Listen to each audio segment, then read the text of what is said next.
ജോഷിഭായ്, നമുക്കിപ്പോൾ ഔദ്യോഗികമായി തന്നെ പുറത്തുവിട്ട ഗ്രാഫ് കാണാൻ സാധിക്കും.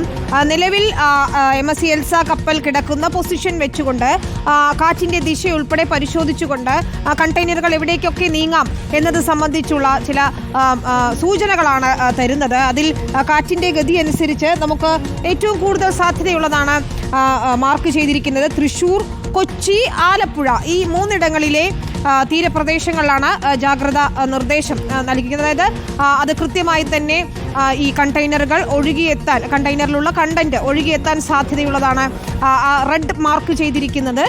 ഹൈ അലേർട്ട് വേണ്ടുന്ന ഏരിയയാണ് അത്. തൃശ്ശൂർ, കൊച്ചി, ആലപ്പുഴ എന്നിവിടങ്ങളിലെ തീരപ്രദേശമാണ് എന്നാണ് നമുക്ക് മനസ്സിലാക്കാൻ സാധിക്കുന്നത്. മറ്റിടങ്ങളിൽ സുരക്ഷിതമാണ്. ഈ പ്രദേശങ്ങളിലുള്ളവർ കൂടുതൽ ജാഗ്രത പാലിക്കണം.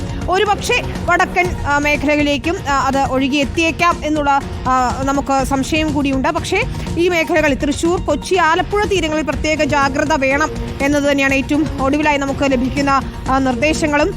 അത് തന്നെയാണ് നമുക്ക് ഈ നിമിഷത്തിൽ പങ്കുവയ്ക്കാൻ കഴിയുന്ന ഏറ്റവും പുതിയ വിവരവും.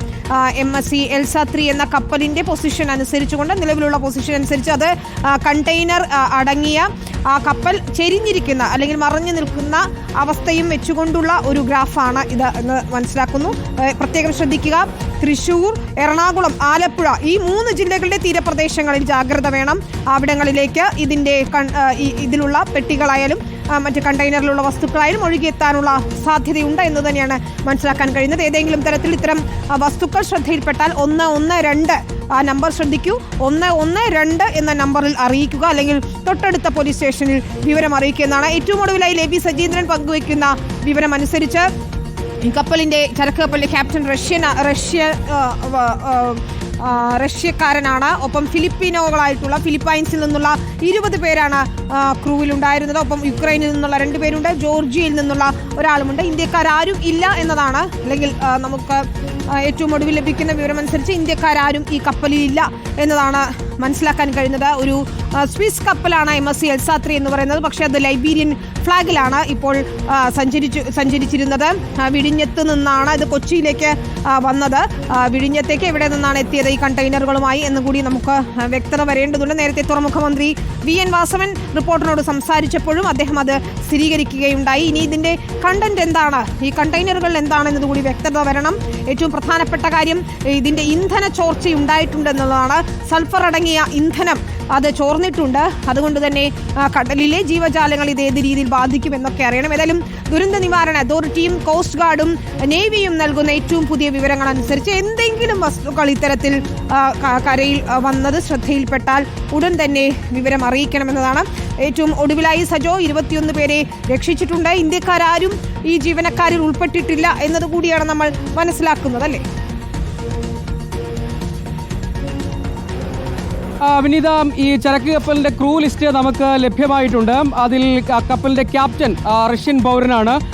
ഫിലിപ്പൈൻസിൽ നിന്നുള്ള 20 പേർ, ഉക്രൈനിൽ നിന്നുള്ള 2 പേർ, ജോർജിയയിൽ നിന്നുള്ള ഒരാൾ. അതായത് ഇന്ത്യക്കാരോ മലയാളികളോ ആരും ഈ കപ്പലിൽ ഇല്ല എന്നതാണ് എടുത്തു പറയേണ്ട ഒരു പ്രധാനപ്പെട്ട കാര്യം. സാധാരണഗതിയിൽ അത്തരം വിവരങ്ങൾ കൂടി നമ്മൾ സ്വാഭാവികമായും അന്വേഷിക്കുമല്ലോ. അപ്പോൾ ക്രൂ ലിസ്റ്റ് നമുക്ക് ഡിഫൻസിൽ നിന്ന് ഔദ്യോഗികമായി ലഭിക്കുന്നു. അതിൽ ആരും ഇന്ത്യക്കാരില്ല, എല്ലാവരും വിദേശ പൗരന്മാരാണ്. നേരത്തെ സൂചിപ്പിച്ചതുപോലെ കപ്പലിൻ്റെ ക്യാപ്റ്റൻ റഷ്യൻ പൗരനാണ്. ഫിലിപ്പൈൻ സ്വദേശികളായ 20 പേർ, യുക്രൈൻ സ്വദേശികളായ 2 പേർ, ജോർജിയൻ സ്വദേശിയായ ഒരാൾ എന്നിങ്ങനെയാണ് ക്രൂ ലിസ്റ്റ്. അതിൽ ആകെ 24 പേർ. ആദ്യം 9 പേരെ രക്ഷപ്പെടുത്തി അവശേഷിക്കുന്ന കുറച്ച് പേരെ കൂടി പിന്നാലെ നാവികസേനയും കോസ്റ്റ് ഗാർഡിന്റെയും സംയുക്ത ഓപ്പറേഷനാണ് ഈ സ്ഥലത്ത്, അതായത് ഈ അപകടം നടന്ന സ്ഥലത്ത് ഇപ്പോൾ പുരോഗമിച്ചുകൊണ്ടിരിക്കുന്നത്. നാവികസേനയും കോസ്റ്റ് ഗാർഡും ചേർന്ന സംയുക്ത ഓപ്പറേഷനിൽ കുറച്ചുപേരെ കൂടി രക്ഷപ്പെടുത്താൻ കഴിഞ്ഞു. അതായത് 3 പേർ മാത്രമേ ഇനി അവശേഷിക്കുന്നുള്ളൂ. അതായത് 21 പേരെ ഈ സംയുക്ത ഓപ്പറേഷനിൽ രക്ഷപ്പെടുത്താൻ കഴിഞ്ഞു. ആദ്യഘട്ടത്തിൽ ലൈഫ് ഉപയോഗിച്ച് ജമ്പ് ചെയ്ത് തൊട്ടടുത്തുള്ള ഒരു മെർച്ചന്റ് ഷിപ്പിലേക്ക് 9 പേർ പ്രവേശിച്ചു. അതോടൊപ്പം തന്നെ 2 ഷിപ്പുകൾ, അതായത് കോസ്റ്റ് ഗാർഡിന്റെ 2 ഷിപ്പുകൾ, നേവിയുടെ ഒരു ഷിപ്പ്, ഒരു ഡോണിയർ എയർക്രാഫ്റ്റ് എന്നിവയാണ് രക്ഷാപ്രവർത്തനത്തിന്റെ ഭാഗമാകുന്നത്. ഇപ്പോൾ ആ 3 ജീവനക്കാരെ കൂടി രക്ഷപ്പെടുത്തി അവിടെ നിന്ന് സുരക്ഷിതരായി മാറ്റുക എന്നതൊരു പ്രധാനപ്പെട്ട കാര്യമാണ്. അവരെ സുരക്ഷിതരാക്കുക. അതോടൊപ്പം തന്നെ നേരത്തെ സൂചിപ്പിച്ചതുപോലെ നേരത്തെ ഡിഫൻസ് PRO നേരത്തെ അതാണ് സജോ ദയവായി തുടരുക.